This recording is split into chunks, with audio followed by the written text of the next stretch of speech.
Advance cancer prostate શું early detection શક્ય છે? જી તો પ્રોસ્ટેટ બાયોપ્સી માટે શું પેશન્ટે દાખલ થવું પડે હોસ્પિટલમાં કે પછી આઉટડોર બેઝ પર થતી હોય છે? Most of the times outdoor basis પર જ આ પ્રોસિજર કરવામાં આવે છે. કેન્સર પ્રોસ્ટેટ માની લો કે એમાં પકડાઈ ગયું તો પછી શું પેશન્ટે શું કરવા? Depending on PSA report, depending on the histopathology report. હવે અર્લી કેન્સર પ્રોસ્ટેટ તમને ડિટેક્ટ થયું તો ટ્રીટમેન્ટ ઓપ્શન શું છે? So treatment options are 4 type. કે જે લોકો એડવાન્સ કેન્સર પ્રોસ્ટેટના દર્દી છે, કરેક્ટ. તો શું એની સારવાર બી શક્ય છે? જી બિલકુલ શક્ય છે. મિત્રો, આપણે હમણાં સાંભળ્યું હશે કે અમેરિકાના એક્સ પ્રેસિડેન્ટ જો બાઇડનને એડવાન્સ કેન્સર પ્રોસ્ટેટ ડિટેક્ટ થયું છે અને તે પણ બોન સુધી સ્પ્રેડ થઈ ગયું છે. તો શું એડવાન્સ પ્રોસ્ટેટ કેન્સરની અર્લી ડિટેક્શન શક્ય છે? તો આવો આપણે અમદાવાદના પ્રખ્યાત uro onco surgeon doctor Aditya Parikh પાસેથી થોડી માહિતી મેળવીએ. ડૉક્ટર આદિત્ય, નમસ્તે. નમસ્તે. So doctor Aditya, advance cancer prostate શું અર્લી ડિટેક્શન શક્ય છે? જી બિલકુલ શક્ય છે. ઘણા બધા એવા ટેસ્ટ છે જે આપણે પ્રોસ્ટેટ કેન્સર માટે અર્લી ડિટેક્શનમાં યુઝ કરી શકીએ છીએ. મેઇન ટેસ્ટ એમાં PSA ટેસ્ટ છે. PSA ટેસ્ટ દરેક પુરુષ, એટલે આ ઇન્સ્ટ્રક્શન મેઇનલી પુરુષો માટે છે, એ વસ્તુ આપણે ખાસ ધ્યાનમાં રાખવી કે 50 થી લઈને 75 એટલે 50 થી લઈને 75 સુધીના દરેક મેલ પર્સને PSA નો ટેસ્ટ કરવો જોઈએ. સામાન્ય રીતે અમે એવી સલાહ આપતા હોઈએ કે જો નોર્મલ ટેસ્ટ આવે તો દર 2 વર્ષે એ ટેસ્ટ રિપીટ કરી અને ચેક કરવું જોઈએ કે PSA નો ટેસ્ટ નોર્મલ લિમિટ્સમાં આવે છે કે નહીં. તો આનો મતલબ એવો થયો કે દરેક પુરુષ વ્યક્તિએ 50 વર્ષની ઉંમર પછી PSA ટેસ્ટ દર 2 વર્ષે કરાવવો જોઈએ up to the age of 75. Right. સ્ત્રીઓએ તો આ જરૂર નથી કારણ કે એમાં તો પ્રોસ્ટેટ હોતી નથી, એટલે સ્ત્રીઓએ ગભરાવાની જરૂર નથી અને આ ટેસ્ટ કરાવવાની બી જરૂર નથી. કરેક્ટ. ઓકે, સો એક વખત કેન્સર પ્રોસ્ટેટ માટે તમે PSA ટેસ્ટ કરાયો અને સપોઝિંગ PSA ટેસ્ટની નોર્મલ વેલ્યુથી એ હાઈ આવ્યો, કરેક્ટ. તો શું કરવાનું? ગભરાઈ જવાનું? ના, ગભરાવાની એમાં બિલકુલ જરૂર નથી. PSA ટેસ્ટ 3 કન્ડિશન્સમાં સામાન્ય રીતે વધી શકે છે. એક જે ઉંમરના કારણે પ્રોસ્ટેટની સાઇઝમાં વધારો થાય એમાં, ઇન્ફેક્શન્સમાં, અને ત્રીજું પ્રોસ્ટેટ કેન્સરમાં. આમાંથી PSA જે ઇન્ક્રીઝ થાય જો બિનાઇન એન્લાર્જમેન્ટ ઓફ પ્રોસ્ટેટ, એટલે કે ઉંમરના કારણે જે વધારો થાય છે એના કારણે જો વધ્યો હોય કે ઇન્ફેક્શનના કારણે વધ્યો હોય તો બિલકુલ ગભરાવાની જરૂર નથી. અને ધારો કે પણ કેન્સર પ્રોસ્ટેટના કારણે PSA વધ્યો હોય તો એની એટલી બધી સરસ ટ્રીટમેન્ટ્સ અવેલેબલ છે કે ગભરાવાની બિલકુલ જરૂર નથી. સો એડવાન્સ કેન્સર પ્રોસ્ટેટ સુધી ના જવું હોય તો આ અર્લી PSA સ્ક્રીનિંગ ટેસ્ટ દરેક પુરુષે 50 વર્ષની ઉંમર પછી કરાવવો જોઈએ. પરંતુ માની લો કે કોઈના ઘરમાં કેન્સર પ્રોસ્ટેટ છે, કોઈના કાકાને કે ભાઈને કે પિતાશ્રીને, તો એવા સંજોગોમાં પણ 50 વર્ષે કરાવવું જોઈએ કે જે થોડું વહેલું કરાવવું જોઈએ? જી બિલકુલ, એ થોડું વહેલું કરાવવું જોઈએ. સો સામાન્ય રીતે અમે એવું કહીએ છીએ કે family history of prostate cancer હોય તો you are at a higher risk of prostate cancer. એમાં 45ની age is the recommended age. અને અમુક પોપ્યુલેશન્સમાં અમે એવું પણ કહેતા હોઈએ છીએ કે 40ની એજથી પણ એ સ્ક્રીનિંગ શરૂ કરી શકાય. તો આનો મતલબ એવો છે કે જેના ઘરમાં કેન્સર પ્રોસ્ટેટના પેશન્ટ હોય અને ઇમિડિયેટ રિલેશનશિપમાં, બ્લડ રિલેશનમાં, તો એવી વ્યક્તિઓએ 45 વર્ષની ઉંમર પછી પણ PSA સ્ક્રીનિંગ ટેસ્ટ કરાવવો જોઈએ. આ બહુ અગત્યનો પોઈન્ટ છે. અને અહીંયા હું બીજી એક વસ્તુ એડ કરવા માંગુ છું કે પ્રોસ્ટેટ અને બ્રેસ્ટ કેન્સર એ બંનેનું પણ બહુ જ સ્ટ્રોંગ કોરિલેશન ઘણીવાર હોય છે. એટલે ધારો કે કોઈના મધરમાં બ્રેસ્ટ કેન્સર થયું હોય કે ફાધરમાં પ્રોસ્ટેટ કેન્સર થયું હોય તો એ જે વિમેન છે એ લોકોએ પણ બ્રેસ્ટ કેન્સરનું સ્ક્રીનિંગ કરવું જોઈએ. અને જો કોઈના ફાધરને અને કોઈના મધરને બ્રેસ્ટ કેન્સર થયું હોય તો એ લોકોએ પણ પ્રોસ્ટેટ કેન્સરનું સ્ક્રીનિંગ ખાસ કરવું જોઈએ. મેડિકલ સાયન્સમાં એવું કહેવાય છે કે prevention is better than cure. પણ કદાચ કેન્સર પ્રોસ્ટેટનું પ્રિવેન્શન તો શક્ય નથી કારણ કે અમુક એજ પછી ઘણી બધી વ્યક્તિઓને કેન્સર પ્રોસ્ટેટ થઈ શકે છે. અને આપણા દેશમાં comparatively genetically as compare to the western world like Europeans, we are comparatively protected from cancer prostate. પણ અત્યારે incidence of the cancer prostate is on rise. Yes.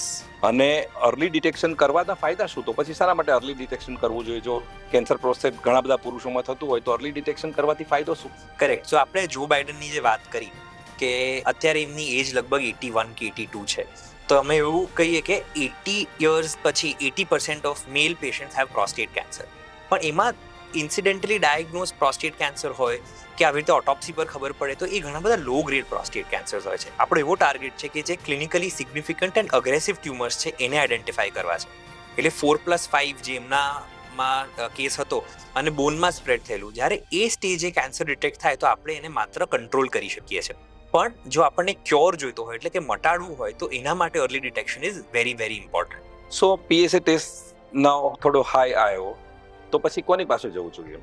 So PSA test એકલો કરાવવો એ પણ યોગ્ય નથી. પીએસએ ટેસ્ટ સાથે એક rectal examination એટલે યુરોલોજિસ્ટ દ્વારા પ્રોસ્ટેટની તપાસ એ કોમ્બિનેશનમાં થવું જરૂરી છે.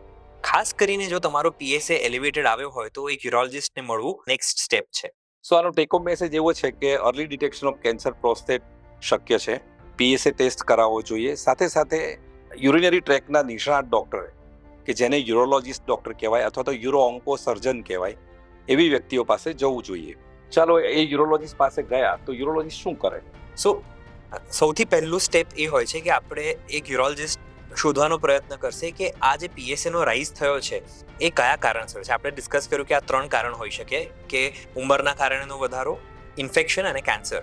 આમાંથી the clinical history will dictate કે આમાંથી કઈ વસ્તુ વધારે લાઇકલી છે. એના પરથી નક્કી કરવામાં આવે કે નેક્સ્ટ સ્ટેપ શું છે. જેવું લાગે કે ઇન્ફેક્શનના કારણે પ્રોસ્ટેટ પીએસએમાં વધારો આવ્યો છે તો એ કન્ડિશનમાં the next step is two treat the infection. એટલે ઘણી બધી વખત અમે જોતા હોઈએ છીએ કે આપણી બી પ્રેક્ટિસમાં આપણે કરીએ છીએ કે જો પીએસ અરાઉન્ડ 7-8ની આસપાસ આવે અને પેશન્ટને કંઈ યુરિનરી પ્રોબ્લેમ્સ હોય તો we will give them a course of antibiotics, repeat the PSA after 1 month and then C કે પીએસએનો ટ્રેન્ડ શું છે. ઘણી બધી વાર એવું થતું હોય છે કે 7નો પીએસએ 2 આવી જાય તો પછી the game is over there. એના પછી આપણે પ્રોસ્ટેટ કેન્સરની બિલકુલ ચિંતા નથી હોતી. ધારો કે પીએસએ પરસિસ્ટ કર્યું કે કોઈ જેવા લક્ષણ નથી કે આમાં ઇન્ફેક્શન હોવાનું રિસ્ક છે તો નેક્સ્ટ સ્ટેપ આજના જમાનામાં શુડ બી એમઆરઆઈ. એટલે એમાં multi parametric MRI which is a special kind of MRI એ કરાવવું બહુ જ જરૂરી છે. એમાં એવા સેન્ટરે જ્યાં 3 ટેસ્લા એમઆરઆઈ હોય અને એક એક્સપિરિયન્સ રેડિયોલોજિસ્ટ જે રેગ્યુલરલી પ્રોસ્ટેટ એમઆરઆઈને રિપોર્ટ કરતા હોય એવા સેન્ટરે એ ટેસ્ટ થવો ખૂબ જરૂરી છે. ઓકે, સો એનો મતલબ એવો છે કે જ્યારે બી પીએસએ હાઈ આવે ત્યારે ગભરાઈ ના જશો, કારણ કે એના ઘણા બધા કારણો જે ડૉક્ટર આદિત્યએ કીધા એ પ્રમાણે હોઈ શકે. તમને ઇન્ફેક્શન હોઈ શકે, એજ રિલેટેડ એન્લાર્જમેન્ટ ઓફ ધ પ્રોસ્ટેટ હોઈ શકે, કોઈ યુરિનરી ટ્રેકની સર્જરી કરી હોય ને તમને કેથેટર મૂક્યું હોય તો પણ પીએસએ તમારો હાઈ આવી શકે છે. અને ઓફકોર્સ કેન્સર પ્રોસ્ટેટમાં પણ એનો વધારો થઈ શકે છે.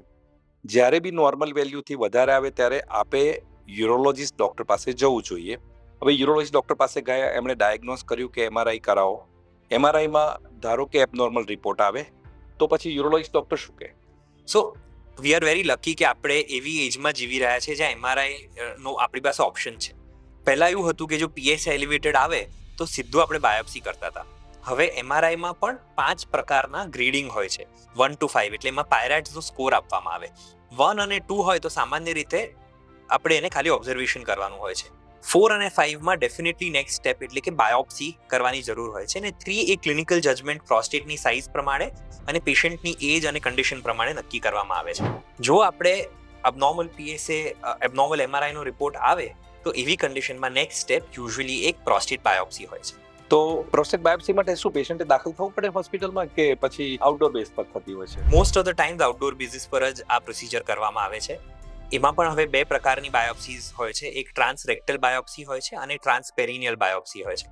ટ્રાન્સરેક્ટલ એટલે કે પ્રોસ્ટેટ સંડાસના રસ્તાની જસ્ટ આગળ આવેલું હોય છે. એટલે કન્વેન્શનલી અત્યાર સુધી ટ્રાન્સરેક્ટલ બાયોપ્સીઝ જ કરવામાં આવતી હતી. પણ વેસ્ટર્ન વર્લ્ડમાં ઘણા વખતથી ટ્રાન્સપેરિનિયલ બાયોપ્સીઝ કરવામાં આવે છે. યુકેમાં જેમ એમણે બ્રેક્સિટ કર્યું હતું એવી રીતે એ લોકોએ ટ્રેક્સિટ પણ કર્યું હતું કે ટ્રાન્સરેક્ટલ બાયોપ્સીથી એક્ઝિટ, એટલે એને ટ્રેક્સિટ કહેવામાં આવે છે. એનું કારણ છે કે ટ્રાન્સરેક્ટલ બાયોપ્સીમાં ઇન્ફેક્શનનો રેટ વધારે હોય છે અને ડાયગ્નોસ્ટિક એક્યુરેસી પણ ઓછી હોય છે. હવે ઇન્ડિયામાં પણ ઘણા બધા સારા સેન્ટર્સ ટ્રાન્સપેરિનિયલ બાયોપ્સીઝ કરે છે. આપણે પણ અહીંયા ટ્રાન્સપેરિનિયલ બાયોપ્સીઝ ઓફર કરીએ છીએ પેશન્ટ્સને so that infection rates remain low and diagnostic accuracy remains high. So બાયોપ્સીનો ટેસ્ટ કર્યા પછી એને હિસ્ટોપેથોલોજીકલ એક્ઝામિનેશનમાં મોકલવામાં આવે અને પછી એનું ડાયગ્નોસિસ થાય છે. જો આપને કેન્સર પ્રોસ્ટેટ હશે તો એમાં બાયોપ્સીમાં પકડાઈ જશે અને કેન્સર પ્રોસ્ટેટ માની લો કે એમાં પકડાઈ ગયું તો પછી શું પેશન્ટે શું કરવા? So depending on PSA report, depending on the histopathology report, એમાં પણ એક સામાન્ય રીતે ઘણા બધા રિપોર્ટ જો તમે કોઈ જોયા હોય તો એમાં ગ્લીસન કરીને એક સ્કોર આપવામાં આવે છે. એટલે બાયોપ્સીમાં કયો ગ્લીસન સ્કોર આવે છે અને ક્લિનિકલી એ કયા સ્ટેજનું લાગે છે એના પરથી નક્કી કરવામાં આવે કે સ્ટેજિંગ એટલે મેટાસ્ટેટિક વર્કઅપ સ્ટેજ પ્રોસ્ટેટ કેન્સર પ્રોસ્ટેટની બહાર કશે ગયું છે કે નહીં એનું ચેકિંગ કરવું જરૂરી છે કે નહીં એ આપણે ડિસાઇડ કરીએ. એ કેવી રીતે નક્કી થાય? સો એમાં લો રિસ્ક કે ઇન્ટરમીડિયેટ રિસ્ક કેન્સર હોય તો એમાં ફર્ધર સ્ટેજિંગ કરવાની જરૂર નથી હોતી. અને જે લોકલ ટ્રીટમેન્ટ આપણે કરવાની હોય એ જ આપણે ડાયરેક્ટલી ઓફર કરીએ છીએ. પણ ધારો કે હાઈ રિસ્ક હોય તો એમાં કન્વેન્શનલી બોન સ્કેન અને સીટી સ્કેનનું કોમ્બિનેશન કરવામાં આવતું હતું. પણ હવે PSMA પેટ સ્કેન કરીને એક રિપોર્ટ આવે છે જે પ્રોસ્ટેટ માટે સ્પેસિફિક રિપોર્ટ છે, અને એ ઘણી બધી સારી એક્યુરસીથી એવું આપણને કહી શકે છે કે જે કેન્સર છે એ લસિકા ગ્રંથિમાં કે બોનમાં કે શરીરના બીજા કોઈ ભાગમાં તો નથી ગયું ને. એના પરથી આપણે કોન્ફિડન્ટલી નેક્સ્ટ સ્ટેપનું ડિસિઝન લઈ શકીએ. તો જે રીતે જો બાઇડનમાં ગ્લિસન સ્કોર તમે જે વાત કરી, Correct. એ 4+5 છે, એન્ડ એ સજેસ્ટ કરે છે કે આ ટ્યુમર થોડું એગ્રેસિવ છે. સેકન્ડલી એમાં બોન્સમાં બી સ્પ્રેડ થઈ ગયું Correct. છે. So this is advance cancer yes. એમનામાં જે ડીલ કરીએ જી છીએ. જી. હવે અર્લી કેન્સર પ્રોસ્ટેટ તમને ડિટેક્ટ થયું તો ટ્રીટમેન્ટ ઓપ્શન શું છે? So treatment options are 4 types. જે કોમનલી અવેલેબલ ઓપ્શન્સ છે એમાં એક્ટિવ સર્વેલન્સ, એટલે જો લો રિસ્ક કેન્સર હોય, પેશન્ટની એજ 75 થી વધારે હોય, તો એવું જરૂરી નથી કે એના માટે કોઈ ટ્રીટમેન્ટ આપવી પડે. આપણે એને બહુ જ ક્લોઝલી ઓબ્ઝર્વ કરી શકીએ, કારણ કે ઘણી બધી વખત આપણે એવું કહેતા હોઈએ છીએ કે most of the patients will not die because of prostate cancer but with prostate cancer. એટલે અનનેસેસરીલી ઓવર ટ્રીટ કરી અને પેશન્ટને ટ્રીટમેન્ટના કોમ્પ્લિકેશન્સ આપવા એ કરતાં જો પ્રોસ્ટેટ કેન્સર લો રિસ્કનું હોય તો એને ઓબ્ઝર્વ પણ કરી શકાય છે. સેકન્ડ, રોબોટિક પ્રોસ્ટેટેક્ટમી, એટલે કે પ્રોસ્ટેટ રિમૂવલ. સામાન્ય રીતે એ એકદમ સ્ટેન્ડર્ડ ઓપ્શન છે. World over robotic surgery has become the standard for prostate removal surgery when it comes to prostate cancer. એ એક ઓપ્શન છે. યંગ પેશન્ટ્સ, ફિટ પેશન્ટ્સ અને એવા પેશન્ટ્સ જેમાં પ્રોસ્ટેટ કેન્સર પ્રોસ્ટેટમાં જ કે પ્રોસ્ટેટની આજુબાજુ જ હોય, એમાં એ સ્ટેન્ડર્ડ ઓપ્શન ગણવામાં આવે છે. એટલો જ સારો ઓપ્શન રેડિયોથેરાપીનો હોય છે, અને રેડિયોથેરાપીમાં પણ હવે ઘણા બધા ઇમ્પ્રુવમેન્ટ્સ આવ્યા છે. એટલે જે પેશન્ટ્સની એજ થોડી વધારે હોય, જે લોકોને એવી જે પ્રોસ્ટેટ કેન્સર થોડુંક આજુબાજુ વધારે ગયેલું હોય કે નોડ્સમાં ગયેલું હોય, એવા પેશન્ટ્સ માટે રેડિયોથેરાપી પણ એક સારો ઓપ્શન ગણી શકાય. અને ફોર્થ અને અપકમિંગ ઓપ્શન એક એવો છે જે હજી ઇન્ડિયામાં બહુ કોમનલી અવેલેબલ નથી, એ છે ફોકલ થેરેપી, જેમાં માત્ર એક જ પાર્ટ ઓફ પ્રોસ્ટેટમાં જો કેન્સર ડિટેક્ટ થાય તો એ પાર્ટને મિનિમલ ઇન્વેઝિવ થેરેપીઝથી ટ્રીટ કરી શકાય છે. સો એટલે જ તમે કીધું કે 75 વર્ષની ઉપરની વ્યક્તિઓએ screening prostate test, PSA test Correct. કરાવવાની જરૂર નથી, અને જો એને સિમ્ટમ્સ ના હોય તો કોઈ કરાવવાની જરૂર નથી. કરેક્ટ. કારણ કે ઘણી બધી વખતે આપણે ઇન્ડિયામાં એવું કહેવાય છે કે life expectancy is almost close to 70 to 75 years. એટલે 75 વર્ષની તમે એજની બિયોન્ડ હો, તમને પ્રોસ્ટેટને લગતા કોઈ ચિહ્નો ના હોય, તો તમે સ્ક્રીનિંગ ટેસ્ટ તરીકે PSA ન કરાવો તો ચાલે. અને કદાચ જો તમારામાં આઈડેન્ટિફાઈ થાય કે ભાઈ તમને લો ગ્રેડ કેન્સર પ્રોસ્ટેટ છે, તો કોઈક પેશન્ટને તમે સર્વેલન્સ પર પણ મૂકી શકો.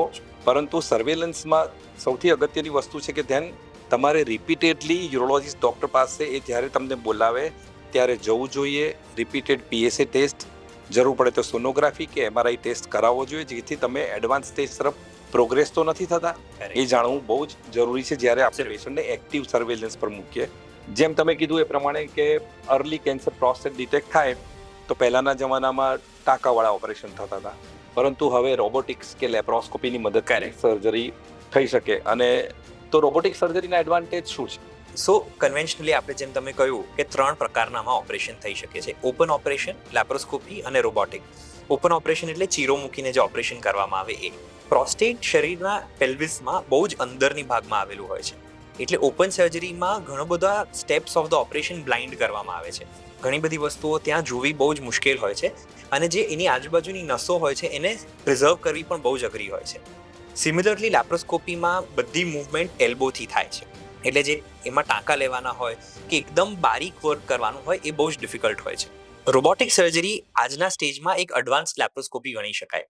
એમાં ઓપરેશન સર્જન જ કરે છે. રોબોટ માત્ર એક ટૂલ છે જે સર્જન અને પેશન્ટની વચ્ચે આવેલું ટૂલ છે, એક ઇન્ટરફેસ છે જે પ્રિસાઇઝ વર્ક, એકદમ બારીક વર્ક, બહુ જ ડિફિકલ્ટ ટુ એન્ટર એરિયાઝની અંદર આપણને જવામાં મદદ કરે છે અને બેસ્ટ આઉટકમ આપવામાં આપણને ફાયદો. એટલે રોબોટિક આસિસ્ટેડ સર્જરી છે, આ કોઈ રોબોટ નથી કરતો. Correct. ઘણી બધી વખત એક મિસકન્સેપ્ટ છે કે જ્યારે રોબોટિક સર્જરીની વાત કરીએ ત્યારે ઘણી બધી વ્યક્તિઓને એવું લાગે કે આ તો રોબોટ સર્જરી કરે છે. સર્જન જ સર્જરી કરે છે, પરંતુ લેપ્રોસ્કોપિક ઇન્સ્ટ્રુમેન્ટ રોબોટથી થોડો એડવાન્સ લેપ્રોસ્કોપી કરતા it is always known as a robotic assisted laparoscopy surgery or robotic assisted surgery. Correct. Right? આમ આ જસ્ટ એક સિમ્પલ વર્ડમાં સમજાવું છું. Yes, right? એટલે આમ રોબોટનું બી જો ટ્રાન્સલેશન આપણે જોઈએ તો ઇટ મીન્સ સ્લેવ.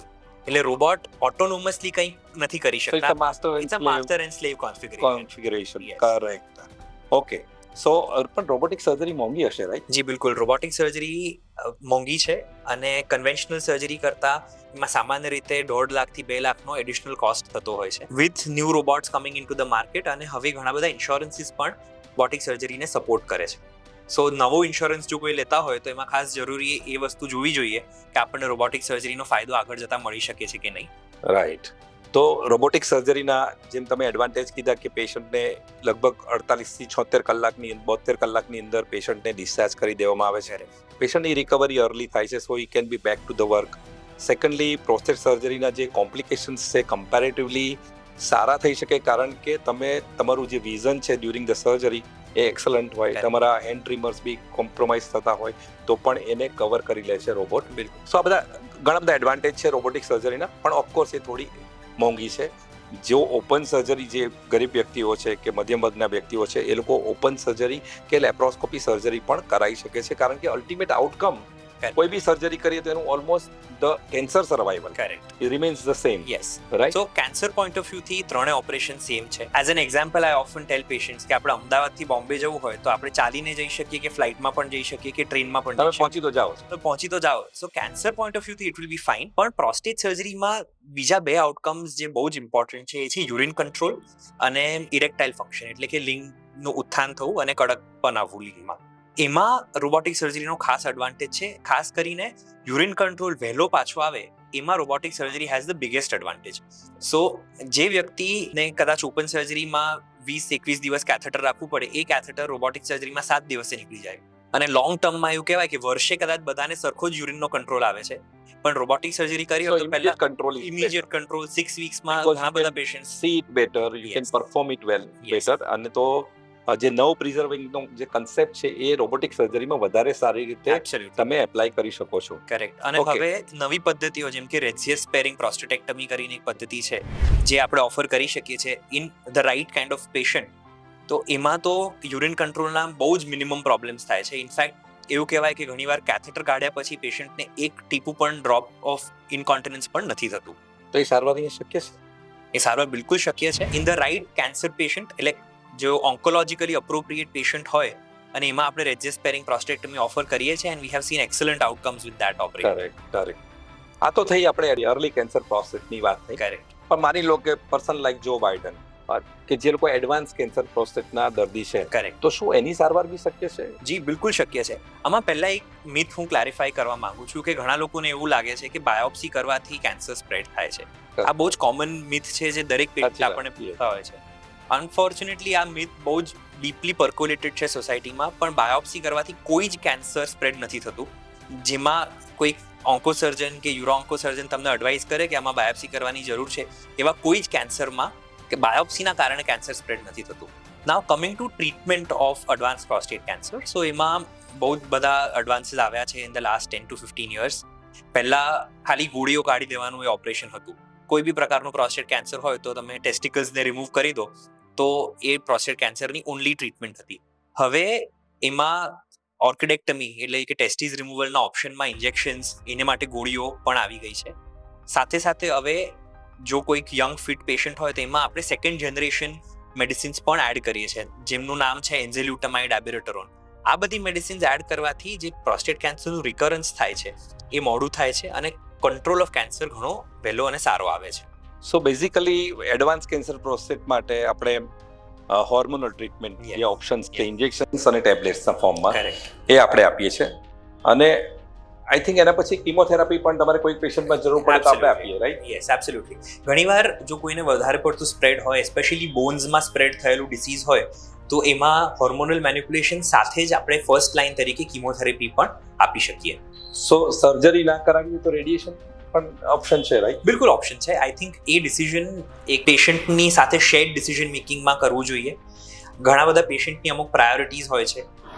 જેમ કે ઘણા લોકોને એવું હોય છે કે આપણને બિલકુલ ફિટનેસ નથી, કોઈકને સ્ટેન્ટ્સ મુકાવેલા હોય, 2-3 સ્ટેન્ટ મુકાવ્યા હાર્ટમાં, ઇજેક્શન ફ્રેક્શન ઓછું હોય, સર્જરી કરવાની રિસ્ક બહુ વધારે હોય, એવા પેશન્ટ્સ માટે radiotherapy is a good option.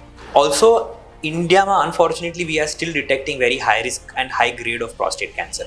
એટલે સ્ટેજ 1 ને 2 કરતાં ઘણી બધી વખત સ્ટેજ 3માં આપણે ડિટેક્ટ કરીએ છીએ.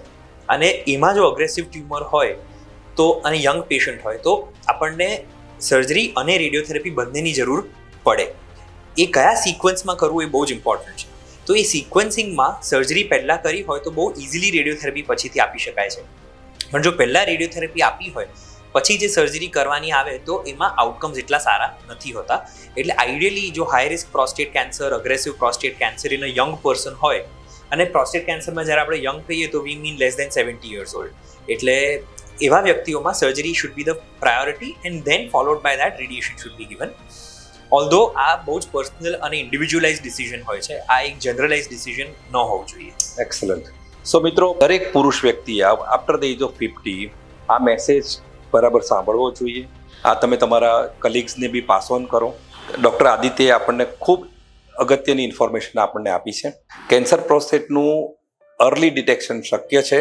ડિટેક્શન થાય તો પણ ગભરાવાની જરૂર નથી, કારણ કે ખૂબ સુંદર ટ્રીટમેન્ટ ઓપ્શન્સ અવેલેબલ છે, અને એ ટ્રીટમેન્ટ ઓપ્શન લીધા બાદ તમને નિયર નોર્મલ લાઈફ તમે જીવી શકો છો. ઘણી બધી વખત અમે કહીએ કે તમારું વ્યક્તિનું ડેથ છે કંઈક કાર્ડિયક ઇવેન્ટથી થશે કે બીજી કોઈ ઇલનેસને કારણે થશે. કેન્સર પ્રોસ્ટેટને કારણે જો અર્લી ડિટેક્શન હશે તો કદાચ you may not die of cancer prostate also. બિલકુલ. એન્ડ ધારો કે બી એડવાન્સ સ્ટેજમાં હોય તો પણ ગભરાવાની જરૂર નથી. ખૂબ સુંદર ટ્રીટમેન્ટ ઓપ્શન્સ અવેલેબલ છે, પરંતુ અગત્યનું એ છે કે સારું અને સુંદર જીવન જીવવું હોય તો અર્લી ડિટેક્શન કરાવવું આવશ્યક છે. ડૉક્ટર આદિત્યએ આપણને ખૂબ સુંદર માહિતી આપી. Doctor Aditya, thank you very much for that. Thank you. અને દોસ્તો, જિંદગી ખૂબસૂરત છે. Leave healthy life, wealthy life, અને અર્લી ડિટેક્શન કોઈ પણ કેન્સર માટે ખૂબ જ અગત્યનું છે. તો આ 50 વર્ષની ઉંમરની પછીની તમામ વ્યક્તિઓએ રેગ્યુલર હેલ્થ ચેકઅપમાં આ PSA સ્ક્રીનિંગ ટેસ્ટ કરાવવો ખૂબ જ જરૂરી છે. આશા રાખું છું કે આપને આ માહિતી ખૂબ કામ લાગશે. Thank you. Thank you.